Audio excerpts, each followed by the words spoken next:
Hello dear students, we'll start with yet another interesting topic of chemotherapy, anti-malarials. So the learning objectives for today's session will include to know about malaria and understand the life cycle of the malarial parasite, and second, to study the pharmacology of anti-malarial drugs. Well, malaria is caused by parasites which belong to the genus Plasmodium. Under this, there are four main species which infect humans. One is the Plasmodium vivax, Plasmodium falciparum, Plasmodium ovale, and Plasmodium malariae. Although there are other Plasmodium species, but these four main species are under focus for malaria. The insect vector is a female Anopheles mosquito. Now, why female Anopheles mosquito is given importance? Because this is the one which bites and sucks blood, and this blood is required for the nourishment or development of the egg which happens inside the female Anopheles mosquito. So the male and the female gametocyte unite and form a zygote, and from where the sporozoites are released. So female Anopheles mosquito is the one which spreads malaria. This breeds in stagnant water, and the disease is spread is one of the major killers in our planet. Now, according to World Health Organization in 2008 report, malaria is a significant public health problem, and in more than 90 countries, which have been inhabited by about 50% of the world's population. So 50% of the world's population, you mean to say, is residing in the zones which are likely to be more susceptible for malarial infections. The symptoms of malaria include fever, shivering, pain in the joints, headache, repeated vomiting, generalized convulsions, and coma that is in a very severe form. And these symptoms, they appear only 7 to 9 days after being bitten by the female Anopheles mosquito. Now, the most dangerous parasite amongst all the Plasmodium species is the Plasmodium falciparum. And the WHO had taken lot of steps in early 1940s and 50s to eradicate malaria elsewhere using the powerful residual insecticides and highly effective anti-malarial drugs such as chloroquine. By the end of 1950s, the incidence of malaria had dropped dramatically. However, during the 1970s, it became clear that the attempt at eradication had failed, largely owing to increasing resistance of the mosquito to the insecticides and of the parasite to the drugs. Sadly, malaria has now re-emerged. Now let's discuss about the life cycle of malarial parasite. Malaria is caused by, as we know, various species of plasmodia, and these plasmodia are carried by the female Anopheles mosquito. Now in short, what happens is, on a mosquito bite, the sporozoites are introduced into the host, that is human, following the mosquito bite, and they develop in the liver. They reach the liver through the blood, and they develop in the liver into something called as schizons. This forms a pre-erythrocytic stage, which liberates on development merozoites, and these merozoites, they infect the red blood cells, forming motile trophozoites, which after a period of development release another batch of erythrocyte infecting merozoites, causing fever, and this constitutes the erythrocytic cycle. So you have got two cycles operating. One is the pre-erythrocytic stage and the other is the erythrocytic stage in the host, that is the humans.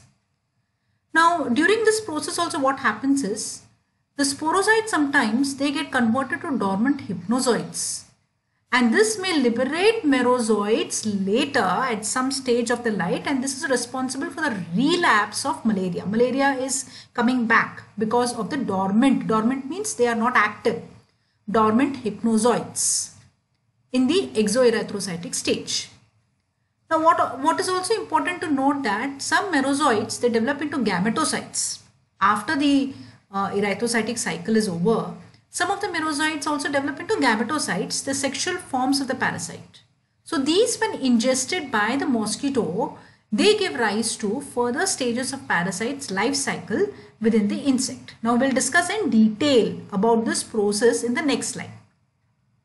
So coming to the malarial parasites, which are of several types, and let us see which one are more active in the pre-erythrocytic stage and which one are more active in the erythrocytic cycle, and they are accordingly named as tertian malaria or quaternion malaria, depending upon how many days the symptoms, after how many days periodically the symptoms arise. The first one is Plasmodium vivax. Now this causes benign tertian malaria. Benign is non-malignant. Tertian, once in 3 days. Malaria.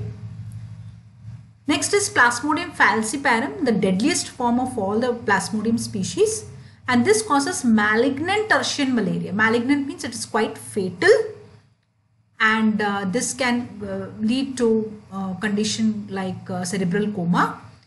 And unlike Plasmodium vivax, this Plasmodium has no exoerythrocytic cycle stage.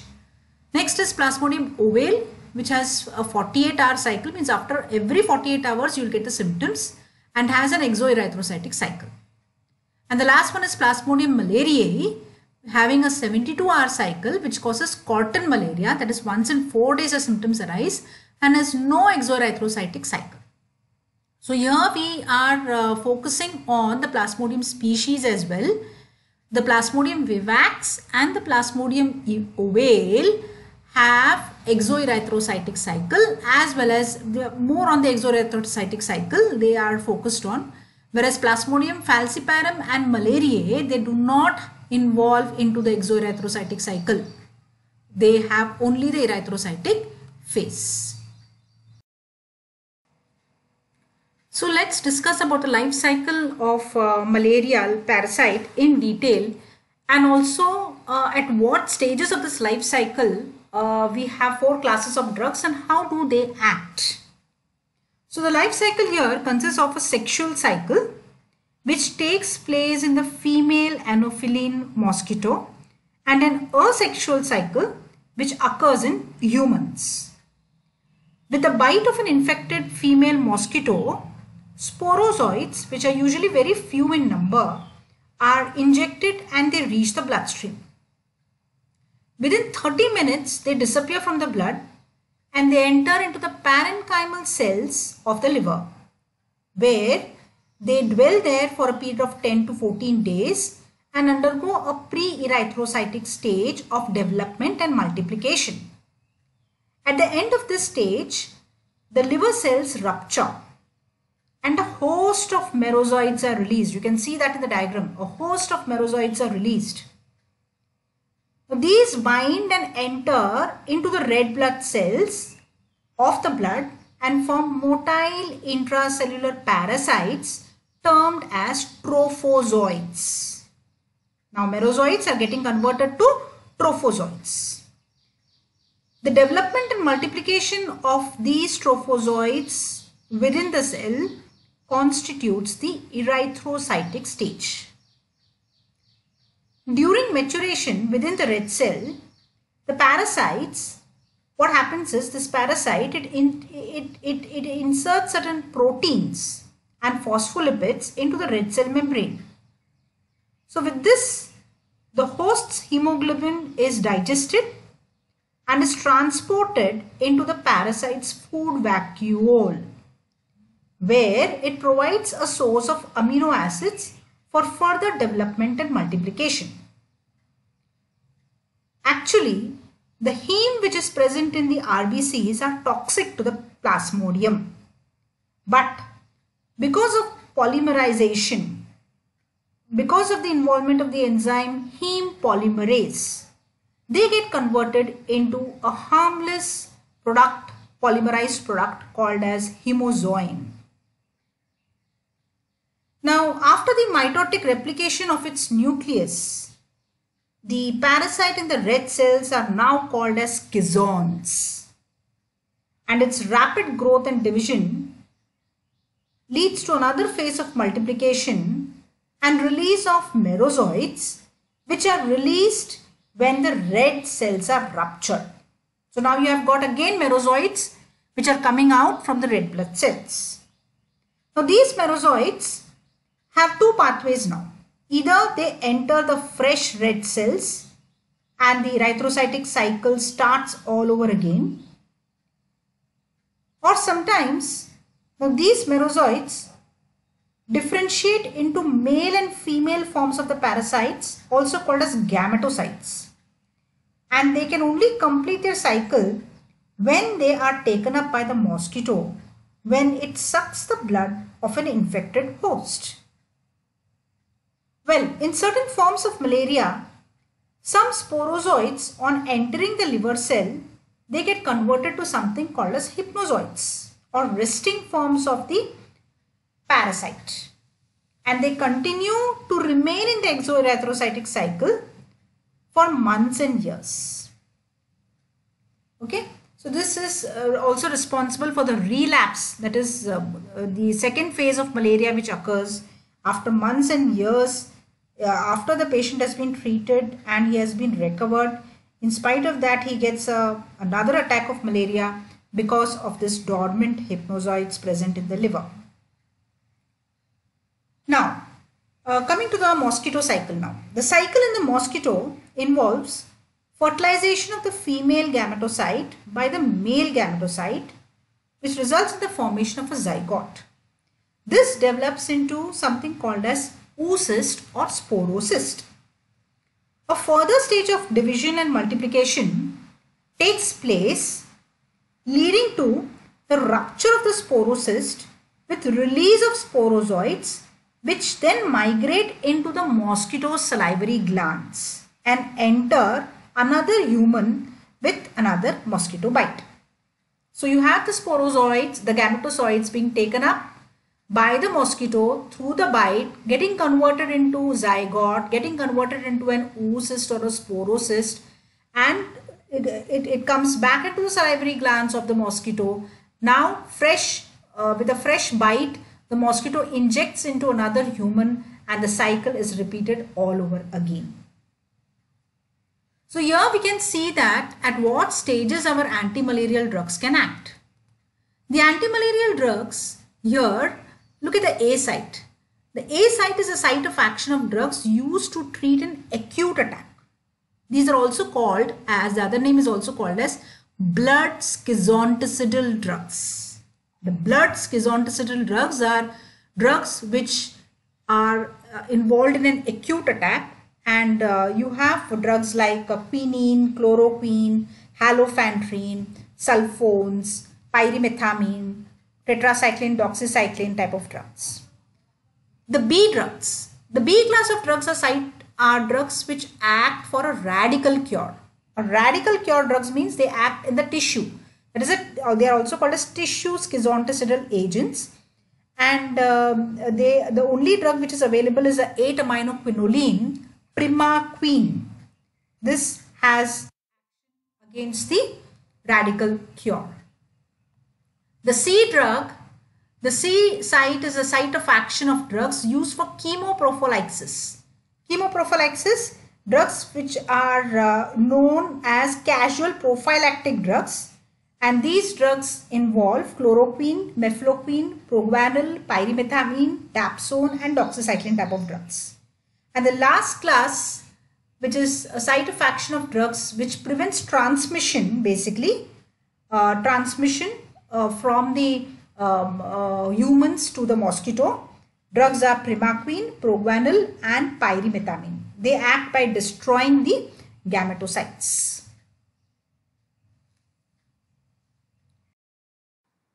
So to summarize about the drugs used in the treatment of malaria, you have drugs which are used to treat an acute attack of malaria, and you have Plasmodium species which specifically act on the erythrocytic phase, like Plasmodium falciparum, Plasmodium vivax are being attacked by these drugs which don't have the exoerythrocytic stage. So they are used in the treatment of acute attack. Acute attack means when the symptoms are being developed, when the RBC cells rupture and the merozoites are released.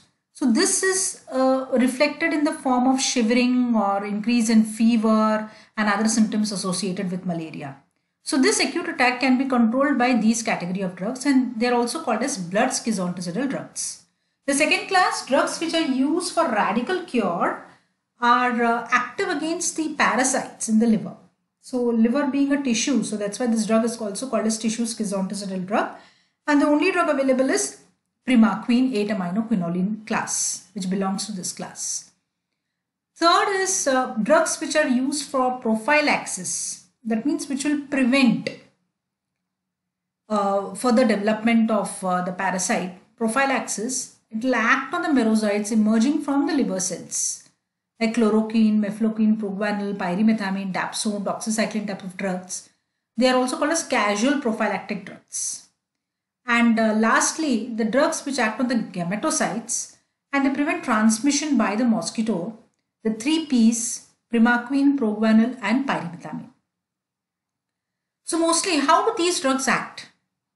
Now we have seen that once the parasite enters the liver cells, it from there it develops and then moves on to the RBC cells. It is in these RBC cells where they derive their nourishment, the amino acids, more particularly from heme. The heme is getting converted to a non-toxic hemozoin structure by the enzyme heme polymerase. So the parasite releases certain proteins and phospholipids, which results in the polymerization of heme into hemozoin, and from there it derives the nourishment. So this is a point exactly where the drugs can act by inhibiting either the heme polymerase enzyme or the concentration of these drugs entering into the RBC cells through the sodium hydrogen portal system, ion system. The influx is more as compared to efflux of these drugs. So that it has got more affinity towards the parasitic cells rather than the mammalian cells. That is also a factor which leads to the focused effect of these drugs on the malarial parasites. One more important interesting thing to be noted is that now these drugs, the plasmodium, when it is in the process of development, infects the red blood cells membrane and results into the development of adhesion receptors for adhesion molecules on the vascular endothelial cells. So when the infected parasites are red blood cells are infected by the parasites, then they stimulate the development of receptors for adhesion molecules, and that is how they contaminate the other RBC cells also. And just because of these adhesion factors which are released, the nearby RBC cells, they also get grouped into a large cluster, and this is called as rosettes. Now this is the sole reason why the microcirculation in a very severe form of malaria is getting affected, and this results in organ dysfunction, for example renal failure, or it can also affect the cerebral minute blood vessels in cerebral malaria and resulting in encephalopathy like effects. So this is one interesting thing to be noted during the process of development of malarial parasites, what all it damages, how the organs are getting damaged.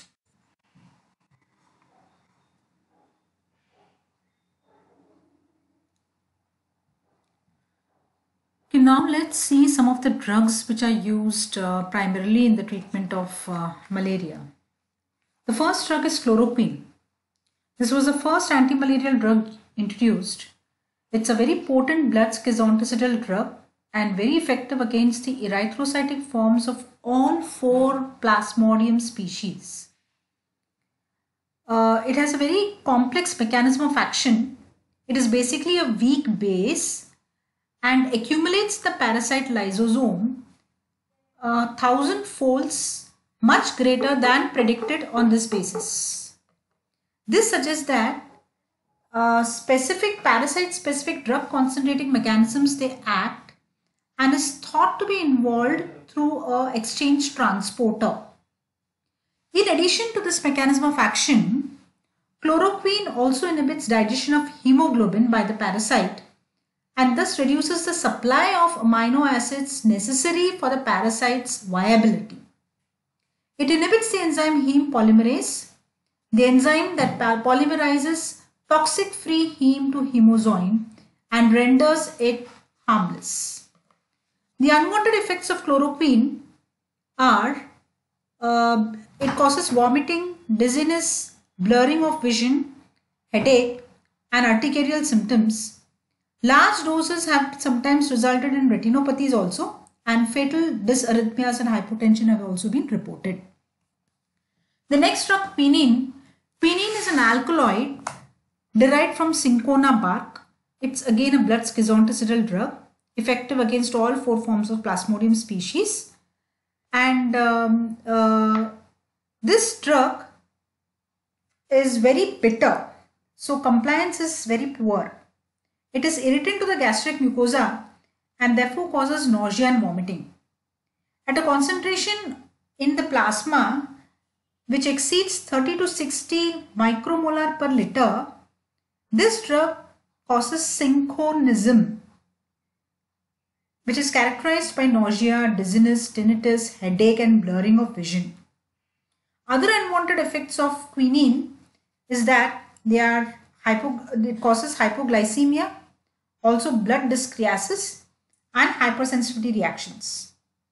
Quinine can stimulate insulin release. Therefore, patients with falciparum parasitemia can have low blood sugar for this reason, and also because of glucose consumption by the parasite.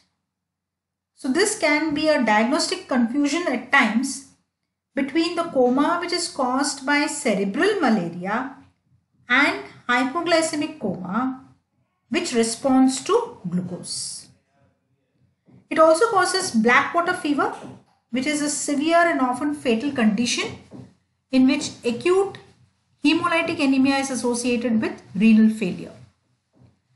The other drugs like mefloquine type of drugs are also used as blood schizonticital drug and very active against Plasmodium falciparum and Plasmodium vivax, but it has no effect on the hepatic forms of the parasites. So treatment of Plasmodium vivax infections should be followed by a course of primaquine to eradicate the hypnozoites. Mefloquine causes CNS toxicity, gastrointestinal disturbances. It is contraindicated in pregnant women. This drug is also has a slow onset of action. Halophedrine is another potent blood schizonticital drug which is reserved in resistance cases. The next drugs are proguanil and pyrimethamine. They are folate antagonists. Being a folate antagonist, actually the structure of proguanil is similar to that of pyrimethamine, what I mean to say is it can assume a configuration similar to that of pyrimethamine, and these compounds, proguanil, pyrimethamine, they inhibit the formation of tetrahydrofolate, which is used for DNA synthesis. So pyrimethamine and proguanil are drugs which affect the synthesis or utilization of folate, and they are also used as gametocidal drugs.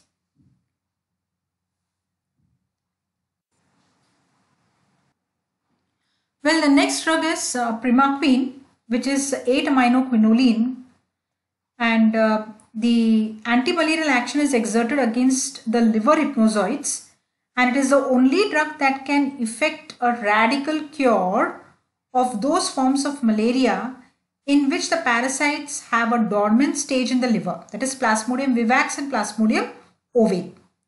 It does not affect these sporozoites and has very little, if at all, the action is there against the erythrocytic stage of the parasite. It has a gametocidal action and is the most effective anti-malarial drug for preventing transmission of the disease in all 4 species of Plasmodia, thus reducing the human reservoir of malaria. Primaquine has got very typical unwanted effects. Dose-related gastrointestinal symptoms can occur, and large doses can cause methemoglobinemia with cyanosis. The antimalarial drug, this antimalarial drug can cause hemolysis in individuals with an X chromosome linked genetic metabolic condition, a deficiency of glucose 6-phosphate dehydrogenase in the red cells.